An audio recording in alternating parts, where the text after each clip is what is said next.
Commençons le chapitre 1 en voyant comment le roi David était vieux, comment il était avancé en âge. Nous sommes au chapitre 1, au verset 1, comment il était avancé en âge. Il avait foi. C'est curieux de savoir comment le roi avait foi. Et on devait le réchauffer. Il était avancé en âge, il était tellement vieux, avancé en âge. Et ses serviteurs ont une idée qui a plu au roi et qui a plu à tous les conseillers. Ils ont dit, mais qu'on cherche pour mon Seigneur, le roi, une jeune fille vierge, une jeune fille comment? Vierge, ayant la pureté. La royauté de notre Seigneur Jésus-Christ a du mal à... La royauté de notre Seigneur Jésus-Christ a du mal à s'identifier à l'impureté.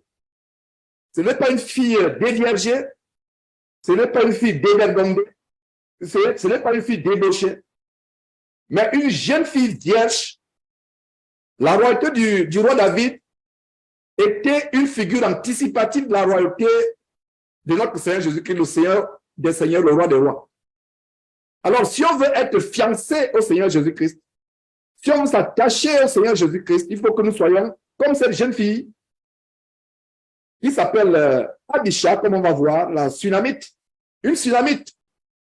La semaine passée, je vous parlais de, je crois que c'était la semaine passée ou la semaine d'avant, je vous parlais de cette femme Sunamite qui avait une très grande foi au temps du prophète Élisée et qui, au temps du prophète Élisée, vous pouvez lire en deuxième roi, et qui a manifesté une très grande foi malgré le fait que son fils était mort. Et plus tard, Dieu, par le prophète Élisée, a ressuscité cet enfant. Et voilà une autre, voilà une dévancière, une autre Sunamite. Si on a choisi cette fille, pensez-vous que c'est par hasard? Non, ce n'est pas par hasard. On trouva, regardez, souligner, on trouva. Avant de trouver, il faut faire quoi? Il faut chercher. On trouva. C'était difficile de trouver.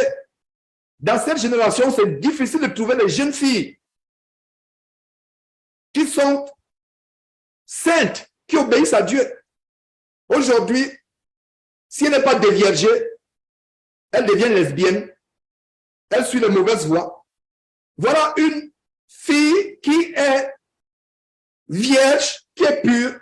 On ne pouvait pas associer à David n'importe qui. Alors, c'est un bon détail. Ça, c'est pour nous mettre vraiment dans le sujet de cet enseignement.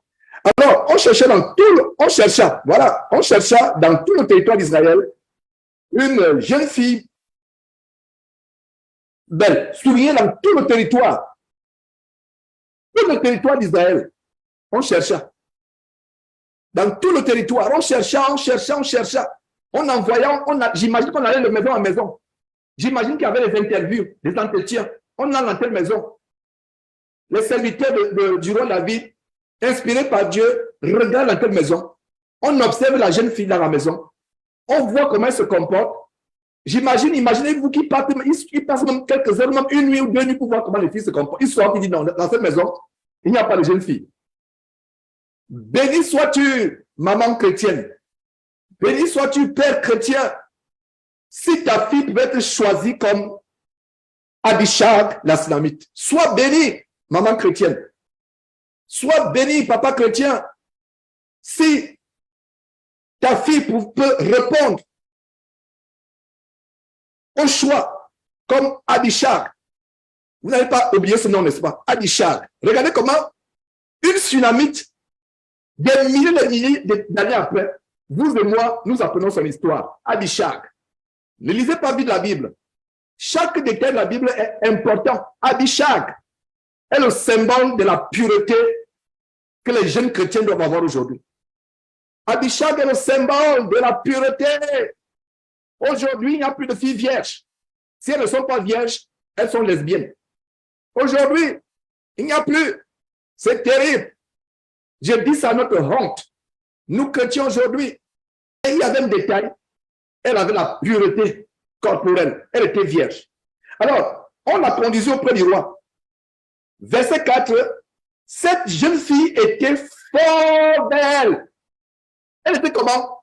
Fort belle. Toi, jeune chrétien aujourd'hui, on t'a menti en disant que tu es belle, tu commences à te vanter. Tu commences à sortir avec les gens à gauche, à droite. Voilà une femme qui était fort belle. Vous pensez qu'elle est devenue vieille, elle est restée vieille parce qu'elle était laide. Il n'est pas dit, elle était belle, c'est ça, c'est ce que vous lisez, elle était belle. Non. Si vous lisez elle était belle, vous manquez quelque chose. Soulignez fort, belle. Elle était fort belle.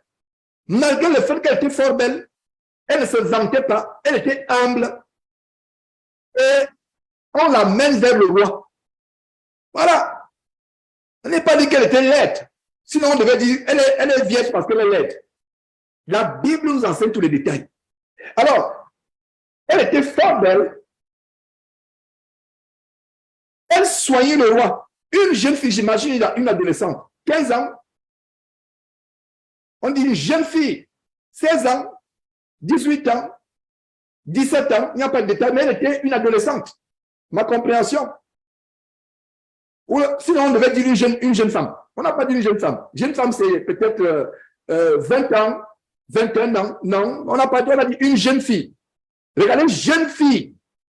Il n'a pas dit une fille, jeune fille. Qu'est-ce qu'une jeune fille? Cette fille était fort belle. Elle fit quoi? Elle soigna le roi et le servit. Mais, le roi l'a connu, c'est ça? Non. Le roi ne l'a pas connu. La pureté dégageuse du roi que le roi ne peut même pas tenter. Le roi n'a pas connu. Connu signifie la connaître de manière intime. Il n'y a pas eu d'intimité.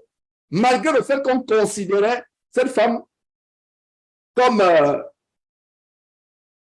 femme du roi, comme la concubine du roi, plus précisément. Et cette jeune fille, Abishag, fort belle, la Sunamite, va causer la mort d'Adonija. On va voir ça plus tard. Elle va causer la mort d'Adonija, un des ennemis de Salomon. Adonija qui, avant même que le roi ne meure, s'est arrogé le trône. Il a voulu s'arroger le trône. Il a même commencé à festoyer. Avant que le roi était agonisant, Adonija a commencé à festoyer. Abishag va causer la mort. Abishag va causer la mort d'Adonija. Donc voilà, mes frères, une belle introduction pour entrer maintenant dans le cœur de l'enseignement.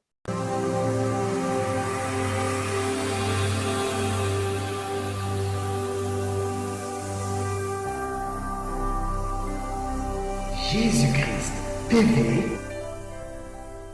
vous connaîtrez la vérité et la vérité vous affranchira.